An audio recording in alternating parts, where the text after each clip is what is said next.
Ces petits personnages, tu vois, ces espèces de petits diables, de petits trucs qui sont posés comme ça autour et qui surveillent. Et il y en a partout comme ça qui regardent Paris, quoi, toi.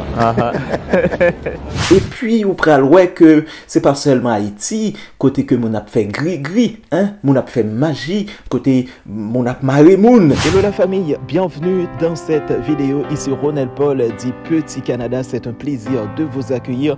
Vous savez, c'est toujours un plaisir de ma part de vous recevoir. Nous sommes en 2024. Je tiens à souhaiter à chacun de vous une bonne et heureuse année 2024. Je sais que l'année 2023 n'a pas été facile pour bon nombre d'entre vous, notamment vous qui êtes en Haïti. On connaît tous la situation du pays. C'est difficilement que vous êtes arrivés à tenir. Espérons que l'année 2024 ne sera pas pareille. Mais je le dis toujours, chaque année, vous n'aurez jamais une année différente, vous n'aurez jamais une année prospère si vous continuez à observer les mêmes habitudes. Donc, si vous voulez que l'année 2024 soit meilleure que les années précédentes, eh bien, vous devez commencer dès maintenant par vous mettre au boulot. Voilà. Je sais également qu'il y a pas mal de gens qui sont sur les lits d'hôpitaux. Eh bien, je vous envoie des pensées de bonne volonté pour que vous soyez rétablis le plus vite possible.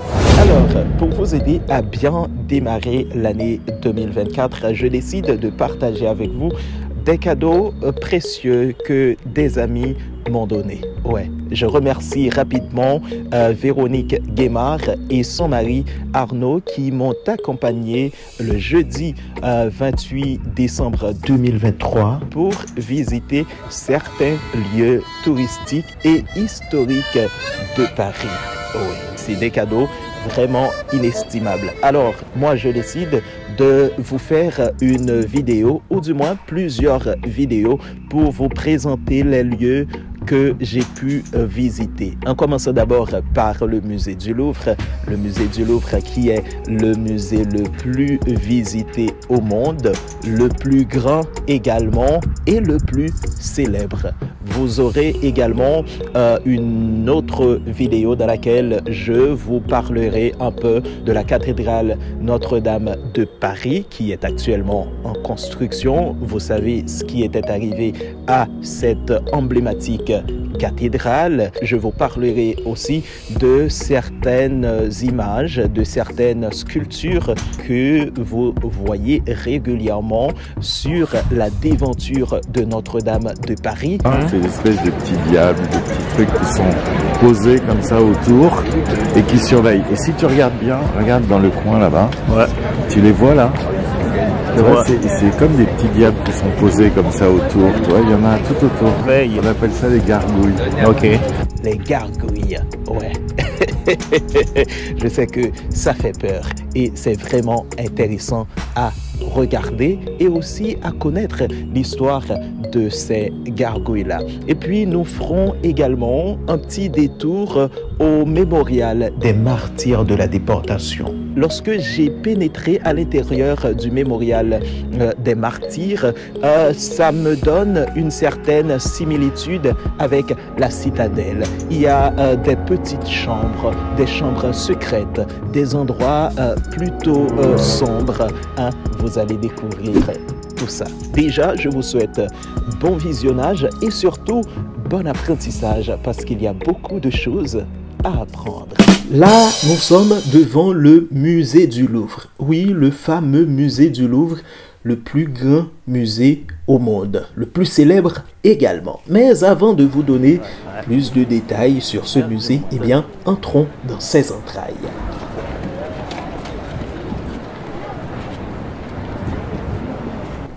Eh bien, puisque vous savez, c'est le plus grand musée au monde, eh bien, il y a beaucoup de visiteurs. Eh bien, on entre avec eux. Et là, cette entrée-là, ça fait l'effet, c'est comme si on entrait dans une cathédrale. Non, c'est pas une cathédrale. Et ce qui est important, c'est pas encore le musée, hein. Ça, c'est l'entrée, hein. Là, on est presque arrivé sur la cour intérieure du musée. Et là, ce qu'on voit apparaître, c'est la fameuse pyramide qui est le symbole du musée. Quand on regarde les photos du musée du Louvre, eh bien la première chose qu'on voit, eh bien c'est cette fameuse pyramide, et c'est également cette pyramide qu'on voit dans les films. Par exemple, je ne sais pas si vous avez regardé la série Arsène Lupin. Si c'est le cas, dites-moi ça en commentaire.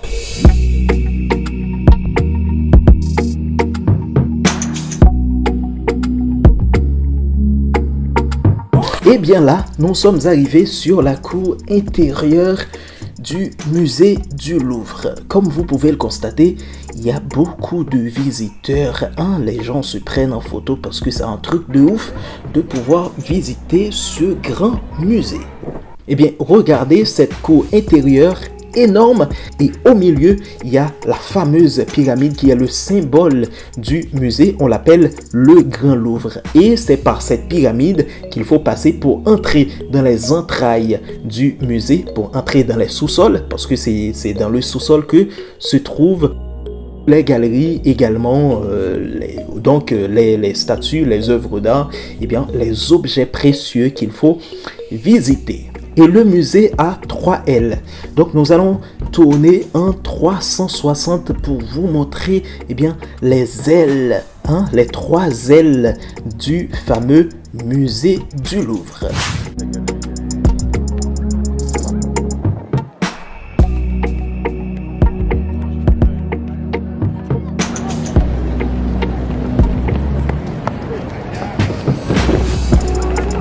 Et regardez là, c'est les gens qui font la queue pour entrer dans le musée. Il y a tellement de gens ce matin. Et rapidement, permettez-moi de vous présenter de manière succincte le musée du Louvre et surtout quelques histoires extrêmement importantes. Situé à Paris, le musée du Louvre a une surface de 360 000 mètres carrés, dont 72 735 mètres carrés de galeries.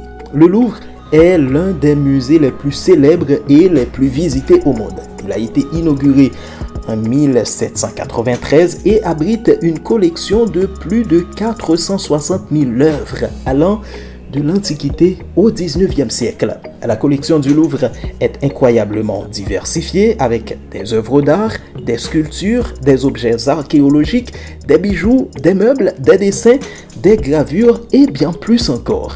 Les visiteurs peuvent découvrir des chefs-d'œuvre célèbres tels que la Joconde de Léonard de Vinci, la Victoire de Samothrace, la Vénus de Milo et la statue égyptienne de Ramsès II. Donc, vous en aurez plein les yeux.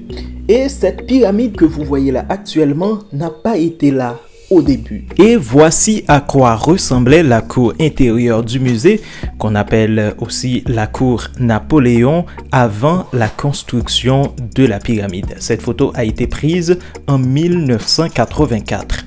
Et les travaux de construction de la pyramide ont commencé en 1985. En fait, ce bâtiment emblématique qui est transformé en musée en 1793 était un palais royal, c'est-à-dire l'endroit où résidaient des rois français comme Napoléon III, Charlemagne, Saint-Louis, François Ier, Henri IV, Napoléon Ier, Louis XIV et bien d'autres encore.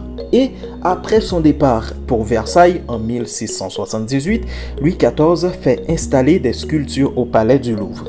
En 1699, l'Académie royale de peinture et de sculpture y organise une première exposition. En 1793, le Muséum central des arts est ouvert au public par décret. Les visiteurs peuvent gratuitement admirer les collections royales de peinture et d'antiquités. Voilà comment le musée du Louvre, qui est aujourd'hui le plus grand musée du monde, a pris naissance.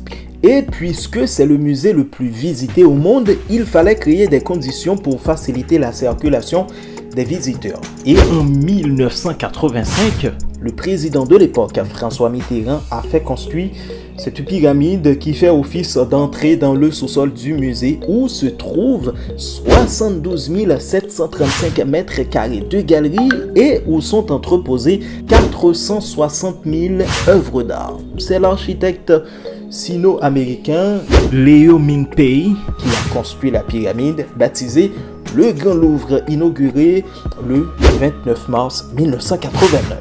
D'après ce que mes guides m'ont dit, à savoir Véro et Arnaud, eh bien, les Français étaient très hostiles à cette construction qu'ils jugent pharaonique et surtout ils disaient qu'elle est trop moderne par rapport au reste du bâtiment. Maintenant, vous voyez la pyramide, elle fonde dans l'ensemble comme si elle était là dès le début.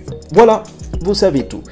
Et là, regardez, sur toute la déventure du bâtiment, eh bien, il y a des statues. Eh bien, ce sont des personnalités importantes de l'histoire de la France. Il y a des rois, des écrivains, par exemple, il y a Montesquieu, il y a Jean-Jacques Rousseau, etc.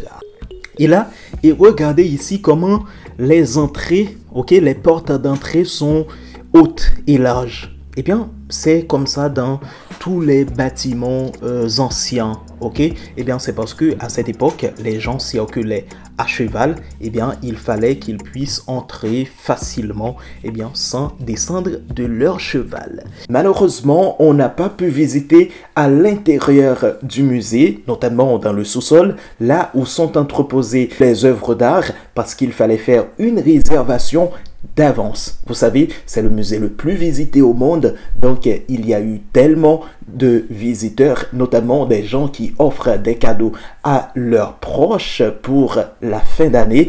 Donc tous les billets ont été pris jusqu'au 15 janvier. C'est très loin. Ne vous en faites surtout pas, la visite ne va pas s'arrêter là. On va continuer à visiter certains endroits touristiques, historiques de Paris. Notamment, on va passer devant la cathédrale Notre-Dame de Paris, là où on va faire une petite pause pour vous expliquer l'histoire des gargouilles. Les gargouilles, c'est bête ça que nous voyons qui tout autour de cathédrale là, hein, nous rappeler que tolé que bagay ça a été fait sur les réseaux sociaux côté que on paquette commentaire tape fait sous ti diable ça qui tout autour de la cathédrale Notre-Dame de Paris. Et puis ou pral ouais que c'est pas seulement Haïti côté que mon a fait gris hein, mon a fait magie côté mon a maré moun, hein, vous allez voir tout ça dans cette vidéo.